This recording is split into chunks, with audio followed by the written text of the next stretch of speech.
Olá, somos residentes do Programa de Residência em Vigilância e Saúde da Universidade de Brasília e iremos apresentar o relatório de situação da Semana Epidemiológica 9, que vai dos dias 23 de fevereiro a 1º de março de 2025. O relatório dessa semana apresentaremos sobre a Síndrome Respiratória Aguda Grave, a influenza aviária, arboviroses, mpox, alerta meteorológico e raiva animal. Sobre a síndrome respiratória aguda grave, 8 das 27 unidades federativas apresentam o nível de atividade de SRAG em alerta ou risco até a semana epidemiológica 8. Os estados da região norte apresentaram estado de alerta, enquanto o estado do Goiás apresentou alto risco. Enquanto a análise ao longo prazo indica que há uma alta probabilidade de aumento em vários estados brasileiros, em todas as regiões do país, mas a região centro-oeste e sudeste apresentam mais estados que podem ser mais afetados pela síndrome respiratória aguda grave. Referente ao ano epidemiológico 2025, já foram notificados mais de 13.551 casos de SRAG. A alta de casos de síndrome respiratória aguda grave em vários estados da região norte, o Acre, Pará, Roraima e Tocantins, e centro-oeste, Goiás e Distrito Federal, e no nordeste, Sergipe. É impulsionada principalmente pelo aumento de casos entre crianças e adolescentes de até 14 anos. No Distrito Federal, de acordo com a Infogripe, a incidência de SRAG apresenta um aumento com crescimento mais acentuado após a semana epidemiológica 4. Com a média móvel e a estimativa de casos, sugere uma possível tendência de alta de novos casos de SRAG ao longo das semanas. Sobre o Covid-19 no Brasil, não houveram atualizações na semana epidemiológica 8. Permanecem as informações da semana epidemiológica anterior, onde as unidades federativas com maiores taxas de incidência de Covid foram Mato Grosso, Ceará, Roraima, Distrito Federal e Minas Gerais. Enquanto as maiores taxas de mortalidade, variando de 0,06% a 0,17%, foram Minas Gerais, Mato Grosso do Sul, Piauí, Paraná e Distrito Federal. Agora sobre influenza aviária de alta patogenicidade, os Estados Unidos permanecem com 17 estados com rebanhos afetados. Estes rebanhos domésticos incluem gado leiteiro, alpaca e suínos. Em relação a um surto em aves, todos os 50 estados do país notificaram casos. O total de rebanhos afetados são 978, o que representa um aumento de 0,2% em relação à semana epidemiológica anterior.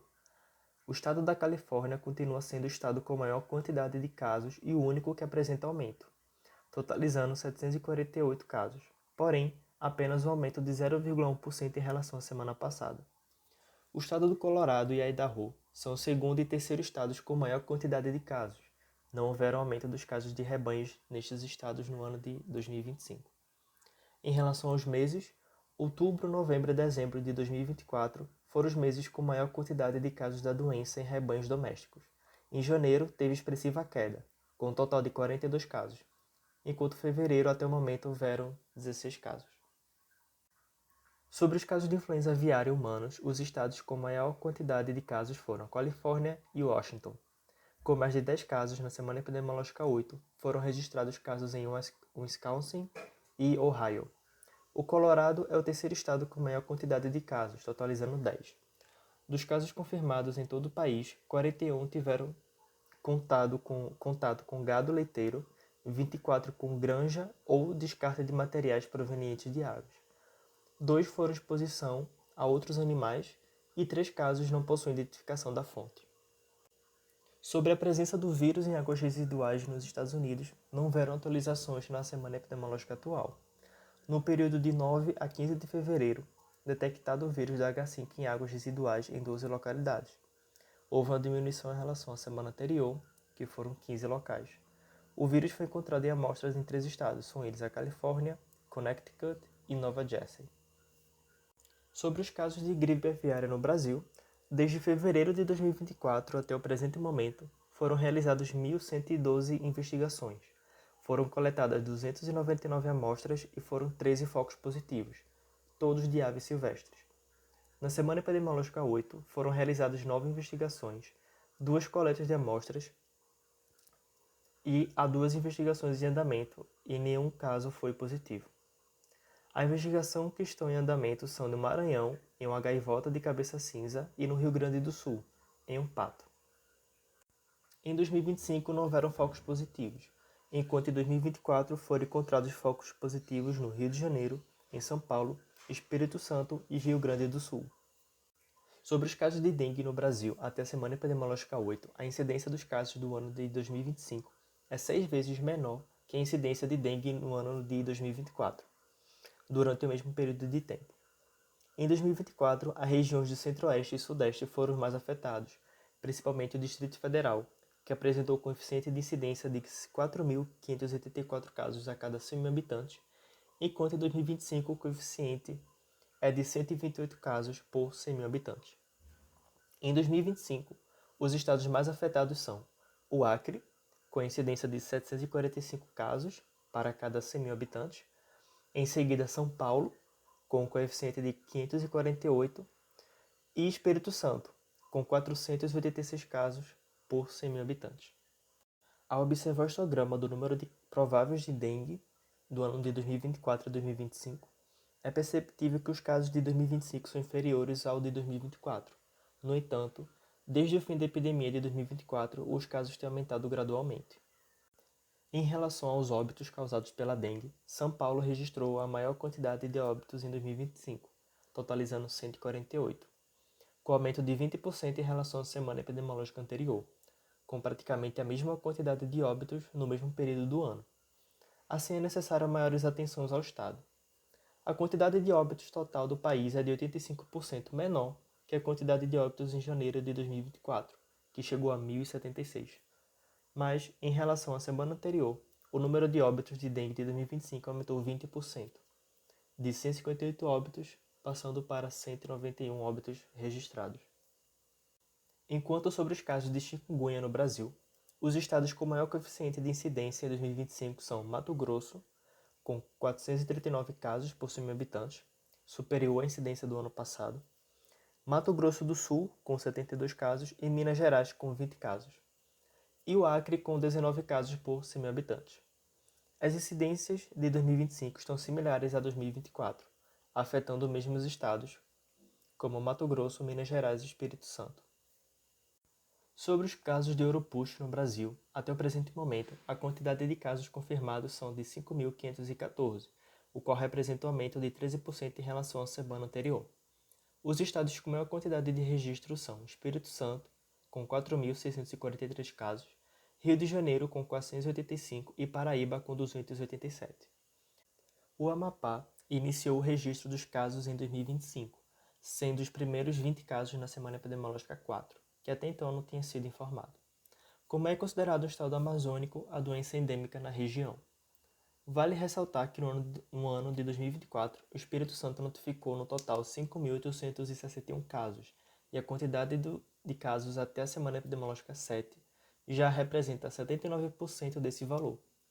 O subsecretário de Vigilância e Saúde, Orley Cardoso, comentou o número expressivo do estado no cenário nacional e avaliou que o Espírito Santo possui uma gestão que favorece a confirmação de casos, devido à grande realização de testagem, extensão territorial pequena e facilidade geográfica. No gráfico que compara o número de exames detectáveis para a febre Europush dos anos de 2024 e 2025, é perceptível que o número de notificações da doença apresentaram uma tendência de aumento desde a semana epidemiológica 41 de 2024 e continua alta em 2025. Vale ressaltar que a semana epidemiológica 51 apresentou uma queda devido ao feriado de Ano Novo. No ano de 2025, a semana epidemiológica 3 apresentou um leve aumento, enquanto as semanas epidemiológicas 6 e 7 estão inferior devido ao próprio atraso das notificações. Os casos de febre Europush no Brasil, no ano de 2025, estão superiores ao de 2024. Sobre a situação da Mpox na África, de janeiro de 2024 a 23 de fevereiro de 2025, foram reportados comunicados de 22 países. Ao total, têm-se relatados 21.598 casos, aumento de 531 casos, o qual representa acréscimo de 2,5% em relação à semana anterior, e também aumento de 7 óbitos, indo para 81 óbitos. Os países africanos que mais reportaram casos foram a República Democrática do Congo, atualmente com 13.869 casos, seguidos de Burundi, com 3.543 e Uganda, com 3.391 casos. Em relação à previsão do tempo no Brasil para os próximos dias, há grande perigo nos estados do Ceará, Maranhão, Piauí e Pará. Há perigos de chuvas intensas nos estados de Amazonas, Ceará, Maranhão, Mato Grosso, Pará, Piauí, Rio Grande do Norte, Rondônia e Tocantins. Há perigo potencial nos estados do Acre, Amapá, Amazonas, Ceará, Goiás, Maranhão, Mato Grosso do Sul, Minas Gerais, Pará, Paraíba, Paraná, Pernambuco, Piauí, Rio Grande do Norte, Rio Grande do Sul, Rondônia, Santa Catarina, São Paulo e Tocantins. Vale ressaltar que as chuvas intensas podem causar risco à saúde humana, como, por exemplo, aumentar a exposição a doenças infecciosas como leptospirose, hepatites A e E e diarreias. Doenças transmitidas por mosquitos devido ao acúmulo de água parada, como a dengue, zika e chikungunya. As chuvas intensas também podem predispor a traumatismos e ferimentos, problemas de saúde mental e também acidentes com animais peçonhentos. Sobre os riscos geológicos e hidrológicos, há risco geológico moderado nos estados do Ceará e Bahia, e risco hidrológico moderado nos estados do Maranhão, Piauí, Ceará e São Paulo. No Distrito Federal, a previsão climática da semana em relação à temperatura, a mínima é de 17 graus e a máxima de 28 graus. A umidade relativa do ar máxima é de 85% e a mínima de 40%. A previsão de muitas nuvens com pancadas de chuvas isoladas. Esse foi o relatório de situação da Semana Epidemiológica 9. Muito obrigado pela atenção e até as próximas atualizações. Os autores desse relatório foram a Bianca Fragoso, José Santos, Luísa Dorsch, Luísa Souza e o revisor Jonas Brandt.